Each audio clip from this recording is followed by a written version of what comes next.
Nós temos falado muitas vezes aqui, né, as visitas que eu faço às escolas, as cobranças que eu tenho feito aqui. Semana passada, alunos de uma escola chamada Frederico Bolt, lá em Santa Maria de Jetibá, me procuraram dizendo que a escola está sem água. O poço da escola secou e precisa fazer outro. Mas a secretaria não dispõe de recursos, não tem recurso para isso. E a escola não pode esperar, deputado Edson Magalhães. Como é que uma escola pode funcionar sem água? Então, agora, os pais ali estão fazendo uma vaquinha com a comunidade e pedindo um e outro para conseguir fazer um poço e comprar uma nova bomba no valor total de R$ 2.300, R$ 2.500. E eu fico me perguntando, como é que para uma necessidade tão básica não tem um serviço de emergência da Secretaria de Educação para dar jeito nisso? Inclusive, uma situação parecida me contaram os professores de uma escola lá de Guarapari no ano passado, quando da crise hídrica também, que eles começaram a pegar água no rio para limpeza da escola, porque não havia água suficiente. Então, é necessário que a Secretaria de Educação crie mecanismos emergenciais, né, como numa escola lá em Jacaraípe, que eu visitei na semana passada, que não tem sequer um corrimão, ela não tem nada em termos de acessibilidade. Então, é necessário esse tipo de que a Secretaria esteja estruturada para atender essas emergências. Porque como vai se fazer um processo licitatório, não sei mais o quê, e não sei mais o quê, até isso já passou meio ano letivo, como uma escola vai funcionar sem água. Então, fica aqui registrado, isso não é o caso só dessa escola, mas é o caso que a gente ficou sabendo agora mais recentemente da Escola Frederico Bolt, lá em Caramuru, no município de Santa Maria de Jetibá. Dizer a Vossa Excelência que eu acabo de falar com o secretário de Educação, professor Charles, e ele nos informou, talvez Vossa Excelência também não soubesse, claro, que isso foi contornado rapidamente, inclusive com água mineral. Realmente a torneira ficou sem água, mas foi um problema momentaneamente, já está resolvido, e naquela oportunidade ninguém ficou sem água, nem os professores, nem os alunos, porque a municipalidade resolveu, com água mineral, dando condições à escola de Caramuru de continuar as aulas sem nenhuma perda para os nossos alunos. A contaminação do Rio Doce, especialmente os peixes do Rio Doce. É preciso que as nossas autoridades se empenhem mais, cada vez mais, no sentido de que esse povo não morra envenenado, porque o povo tem que comer, o povo não tem outra alternativa, acaba comendo esse peixe contaminado, e que, infelizmente, muitas de nossas autoridades estão de braços cruzados e nós não podemos aceitar isso. Finalmente, dados confiáveis sobre a poluição do Rio Doce provocado pelo descuido, pela irresponsabilidade da Samarco. Hoje os jornais mostram que a equipe formada por vários professores de várias universidades mostram, através dos testes, que animais do Rio Doce, peixes e crustáceos, apresentam até 140 vezes mais o índice de metais pesados e outras substâncias que a lei permite.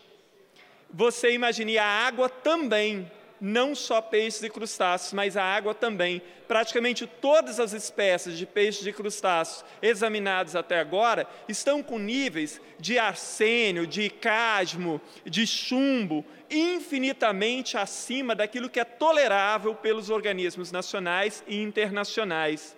E a água também. Então fica parecendo que depois daquele acordo ali que essa marca assinou, sem fazer muita objeção, obviamente para sair da mídia, né, e para sair da polêmica, porque depois ela pode recorrer, parece que todos os problemas foram resolvidos, e não foram.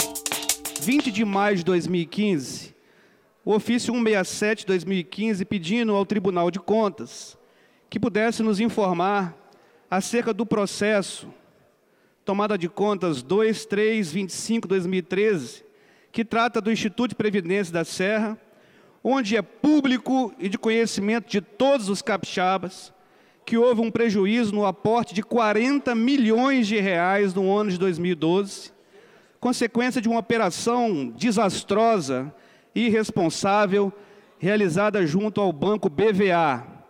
Banco esse que logo em seguida decretou sua falência, decretada pelo Tribunal de Justiça do Estado de São Paulo em 2014. Eu faço, senhor presidente, mais um apelo.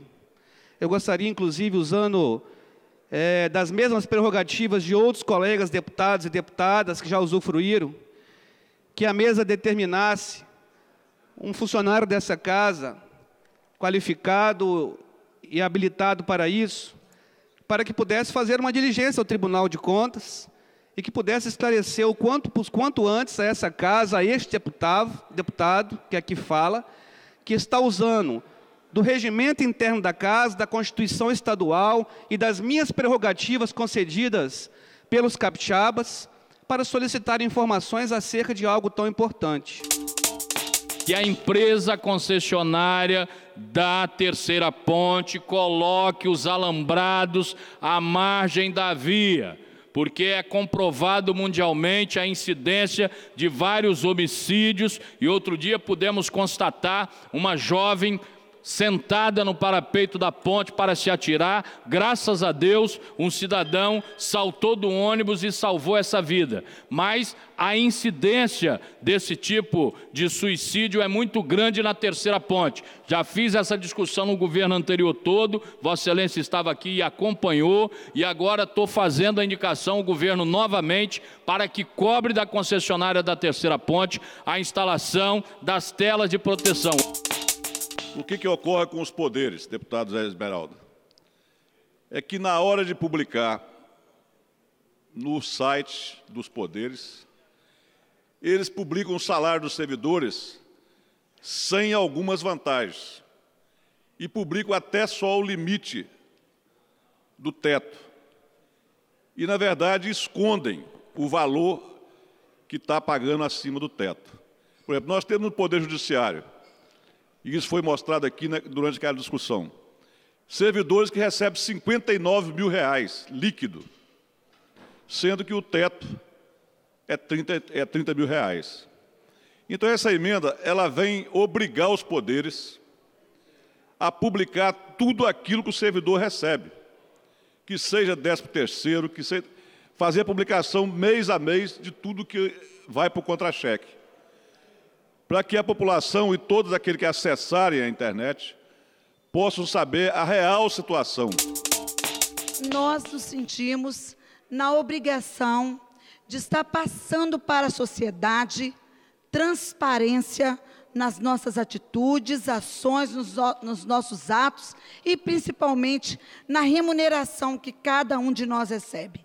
Quem é que é o patrão de todos nós, dos deputados, dos senadores, do governador, dos vereadores, dos prefeitos, dos magistrados, do Ministério Público, do Tribunal de Contas, de todo o serviço público no país? O patrão é o povo. Somos todos nós, povo, que somos os patrões. E nós merecemos saber para onde vai o dinheiro do povo. O que o povo está pagando? A quem está pagando? Quanto está pagando? Porque a prioridade do que deve ser feito numa nação, essa prioridade tem que vir do povo e não nossa. Então, nesse sentido, deputado Enivaldo, acho providencial a matéria que o senhor apresenta.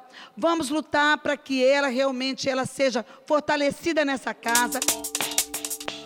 O projeto do deputado Enivaldo dos Anjos, ele vem exatamente para evitar o escondidinho.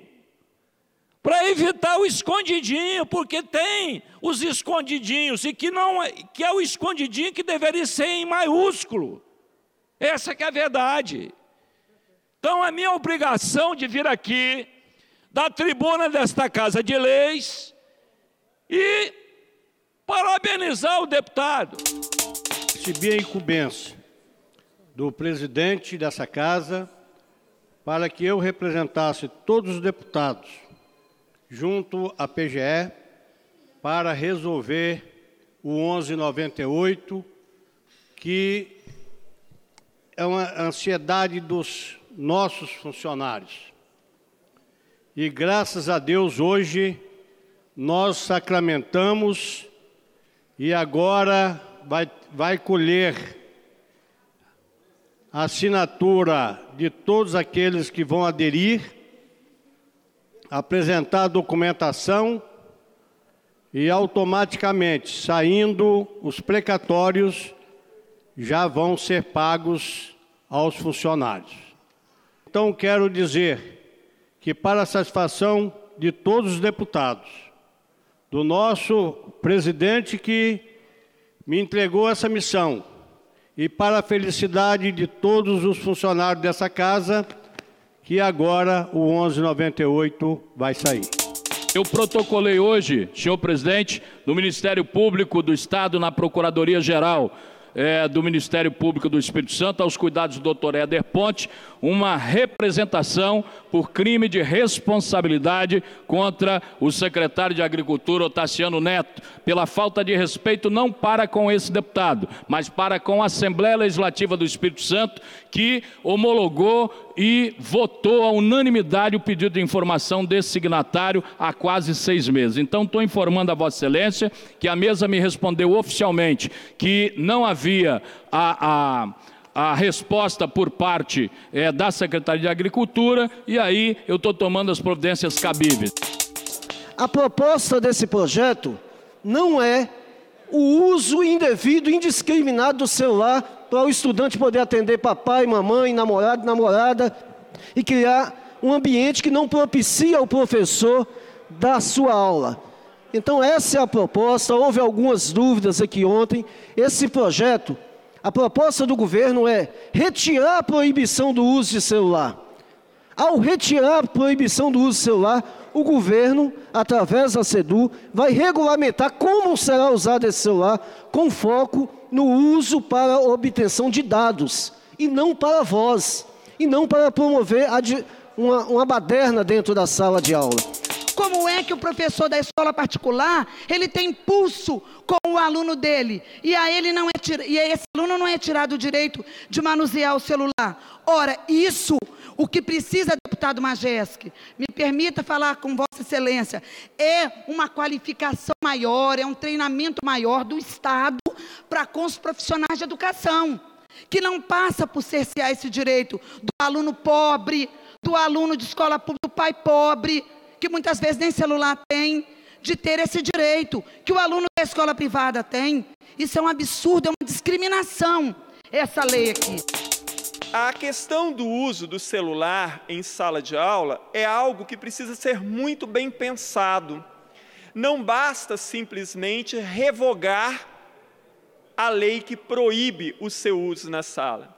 Aqueles que são professores, e eu sou professor há mais de 30 anos, a gente tem nas salas de aulas uma série de problemas relacionados à indisciplina e outras coisas mais. As salas de aula não são, obviamente, o lugar mais atrativo do mundo para as crianças e os adolescentes. E, óbvio, assim como muitos de nós no passado, também os alunos, às vezes, arranjam um subterfúgio ali na aula para passar o tempo, né, estão enjoados ali da aula, enfim. E então, hoje já existe um problema, mesmo com a proibição nas escolas, já existe um problema sério com essa questão de alunos querendo usar o celular nas salas.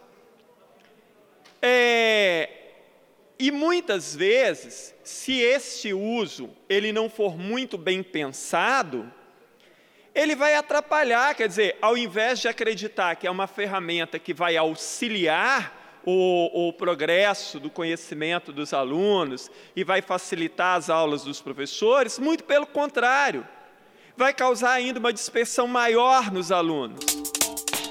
Eu votei esse projeto de lei oriundo do Executivo, eu votei sim. Mas eu vou mudar meu voto. Vou mudar meu voto. Eu também fui professor na Escola Técnica Federal do Espírito Santo durante 10 anos, de aula de física e de matemática. E numa sala de aula, que o ideal seria 30 ou 35, mas aonde tem acima de 40, o professor, ele vai ficar em polvorosa a partir do momento que tiver alguém atendendo o celular, que pode ser 1 e pode ser 10. Eu fui o autor do projeto que proibiu o som alto nos ônibus. Seria uma incoerência da minha parte votar favorável a esse projeto. Por quê? Porque o professor, ele vai ficar mais sacrificado ainda a partir do momento que o aluno tiver direito a usar o telefone celular. É uma coisa óbvia. Aprovando esse projeto, aprovando a continuidade do celular nas escolas estaduais como mecanismo de pesquisa, como ferramenta que vai dar condições aos nossos alunos e aos nossos professores. Eu que estive lá algumas vezes e vi o trabalho das professoras da Escola Estadual Gomes Cardim, já passei essa informação várias vezes para o secretário Haroldo Rocha, nosso secretário de Educação, que é uma escola realmente modelo. E se essa escola me pede, liga para mim e me fala sobre a vantagem de ter o celular dentro da escola como instrumento de pesquisa, como instrumento de contribuição para que as aulas se tornem mais dinâmicas, se tornem mais alegres, se tornem mais comunicativas, torne a aula aquilo que nós temos falado aqui, aulas animadas, aulas que deem aos alunos condições de chegar com alegria e sair com alegria. Que pudesse estabelecer a utilização dos aparelhos telefônicos em sala de aula, teria que ter necessariamente ser autorizada pela direção da unidade de ensino, quando os professores responsáveis pela disciplina apresentar em seu plano de aula a necessidade e aplicação do equipamento. Ou seja, os aparelhos telefônicos deverão ser utilizados para as seguintes finalidades: realização de pesquisa em tempo real, uso de aplicativos educacionais disponíveis, específicos para trabalhar os conteúdos, outros fins que o professor determinar em seu plano de aula.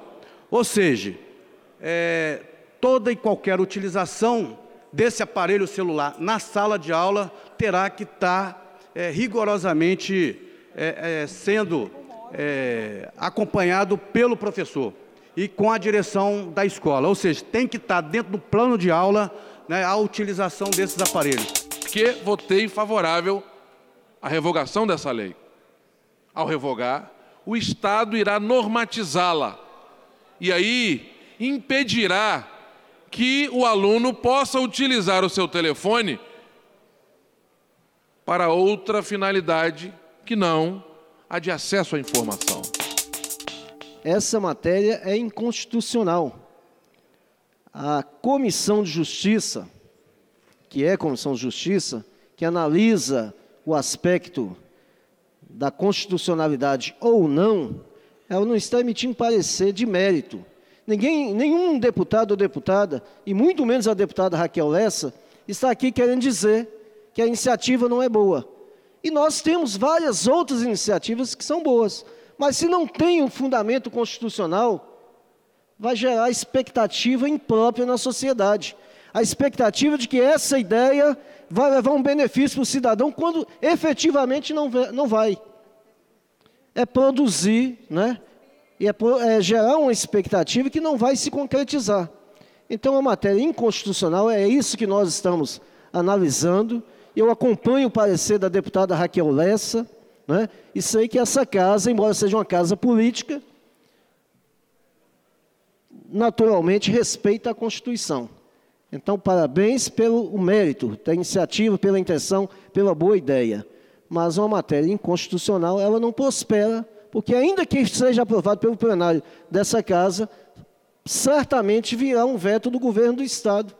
E aí, quando vem o veto, fica a incompreensão por que uma matéria aprovada não continua, não prospera, por que o próprio plenário acompanha o veto. Acompanha porque muitas vezes nós atuamos no limite que atinge a Constituição. Então, eu quero parabenizar o fundamento constitucional, fundamento do parecer da deputada Raquel Lessa. Então, essa questão de constitucionalidade ou não, ela, quando é a matéria que está em discussão aqui no plenário e discussão no governo, está no seio da opinião de cada um. E direito não é ciência, é uma ciência exata, mas que permite o debate das ideias. E o deputado Sérgio Magés teve aqui um projeto vetado com o parecer da Procuradoria pela constitucionalidade, o que mostra que nós não estamos impedidos de votar um projeto aqui. Se a Procuradoria vetar, nós derrubarmos o veto e ir para a Justiça, porque aí sim, o único poder que pode dizer definitivamente se um assunto é constitucional ou não é o Judiciário. Não há nenhuma ofensa à relatora e nem nenhuma ofensa aos membros da comissão. É exatamente para que o debate seja feito, porque a sociedade é feita de opiniões diferentes. Não é todo mundo pensa igual. O único poder que pode dizer, finalizando a discussão, que o que é constitucional ou não, é o Poder Judiciário, que ainda cabe recurso da primeira instância. Você pode recorrer para o STJ, pode recorrer até para o Supremo. E nós temos visto que o Supremo Federal Brasileiro tem opinado em matéria, inclusive não constitucional, porque o Supremo existe para discutir Constituição. Mas nós temos assistido que o Supremo decidiu até com relação ao rito de um impeachment.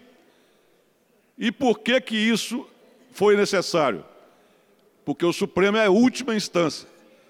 E ela foi convocada porque os poderes anteriores ao Supremo não estavam se entendendo com relação à tramitação.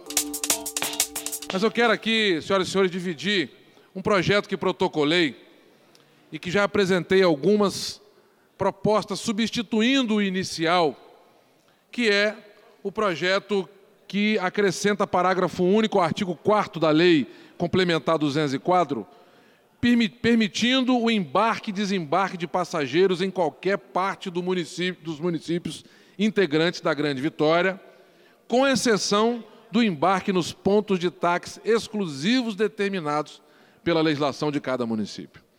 Eu fiz uma alteração para corrigir o projeto e garantir a sua execução, e a emenda diz o seguinte, na emenda substitutiva: altera o projeto de lei complementar 02/2016, publicado no Diário do Poder Legislativo, que passa ao seguinte: acrescenta parágrafo 2º no artigo 4º da lei complementar 325, 16 de junho de 2005, permitindo o embarque e o desembarque de passageiros em qualquer parte dos municípios integrantes da região metropolitana da Grande Vitória, com exceção do embarque nos pontos de táxi exclusivos determinado pela legislação de cada município. O que eu quero dizer com isso, deputado Euclério, deputado José Esmeraldo, deputado Almir, deputado Sandro, deputado Enivaldo Eusébio dos Anjos, que vai apresentar também uma sugestão importante, Éric Musso, no intuito de colaborar e aprimorar esse projeto.